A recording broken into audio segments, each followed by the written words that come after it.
Clean your liver while you sleep and detoxify your body. The whole society will come out through the urine. We are top recipes, let's get started. To start this recipe, we will need 2 lemons, which we will cut into small pieces. Lemons can help regenerate your liver thanks to the fact that they promote the generation of coenzyme. The liver for its part helps to remove blood clots. We will also need a piece of peeled ginger. Ginger contains antioxidant and anti-inflammatory enzymes that protect the liver from diseases such as fibrosis. In a blender, let's add our ingredients together with a clove of garlic, 300 milliliters of water. Let this go for a few minutes. After this time we strain and leave.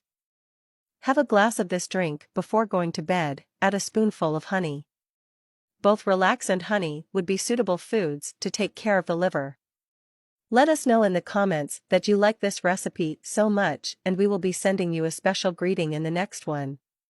In the special greeting of this recipe is for Rosalba Martinez from the Dominican Republic. Until a next installment, thank you.